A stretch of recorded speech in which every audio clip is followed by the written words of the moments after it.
بسم اللہ الرحمن الرحیم انا انزلناہ فی لیلۃ القدر وما ادراک ما لیلۃ القدر لیلۃ القدر خیر من الف شہر تنزل الملائکۃ والروح فیہا باذن ربہم من کل امر سلام ہی حتی مطلع الفجر۔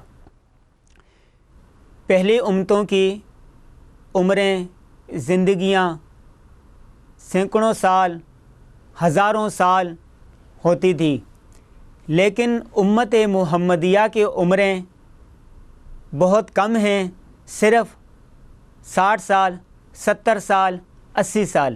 حضور صلی اللہ علیہ وسلم نے فرمایا کہ امت محمدیہ کی اوسط عمر 60 سے 70 سال کے درمیان ہے۔ تو ظاہر بات ہے کہ جب پہلی امتوں کی عمریں ہزاروں سال ہوتی تھی، سینکڑوں سال ہوتی تھی، تو وہ جو عبادات کرتی تھی تو عبادات بھی بہت زیادہ کرتی تھی، نیکیاں بہت زیادہ کماتی تھی۔ اگر امت محمدیہ میں سے کوئی شخص پہلی امتوں کی نیکی میں وہ کرنا چاہے، مسابقت کرنا چاہے، ان کے برابر نیکی کرنا چاہے تو ممکن نہ تھا۔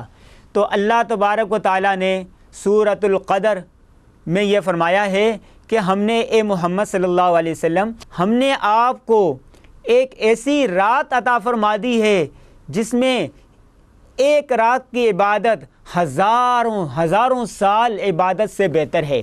اور وہ کیا ہے؟ وہ شب قدر ہے۔ شب قدر کے بارے میں ماہ مقدس کی اہم ترین راتوں میں سے ایک شب قدر شمار ہوتی ہے۔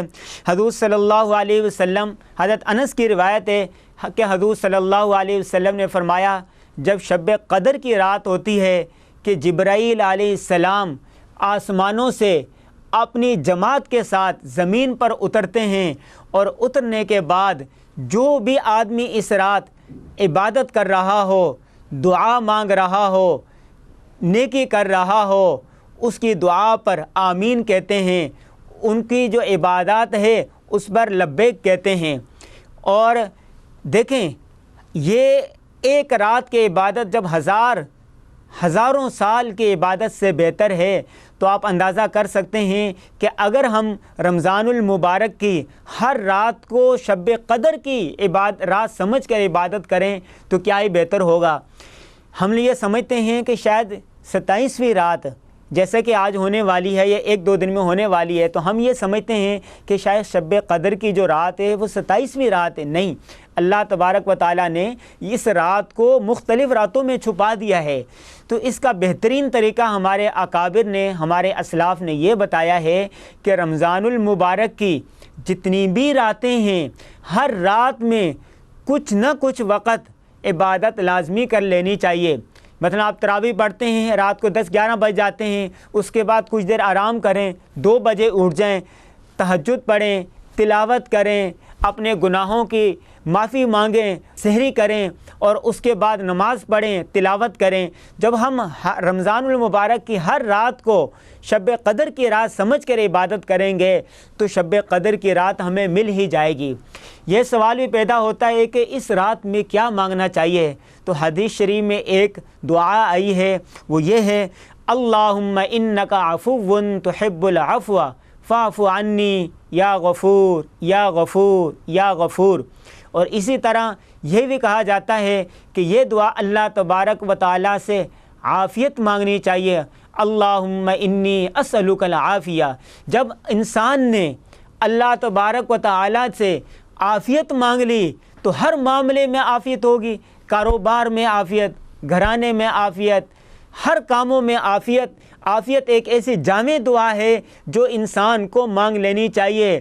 جب انسان عافیت کا سوال کر لے، اللہ تبارک و تعالیٰ اس کو عافیت نصیب فرما دے تو ہر کام میں خیر ہی ہوتی ہے۔ تو میرے بھائیوں، بزرگوں، بہنوں، یہ رمضان کی مبارک ساعتیں چل رہی ہیں، شب قدر ہے، تو شب قدر کو بھی عبادت کرنی چاہیے، لیکن ہر رات کو شب قدر سمجھ کر عبادت کرنی چاہیے۔ کیا ٹھکانہ ہے اس شخص کی خوش بختی کا جو ہر رمضان کی ہر رات کو شب قدر کی رات سمجھ کر عبادت کرتا ہے۔ اللہ تبارک و تعالی مجھے، آپ کو اور سب کو شب قدر کی جو خصوصیات ہے، جو برکات ہیں، اس سے مستفید فرمائیں۔ وآخر دعوانا ان الحمد للہ رب العالمین۔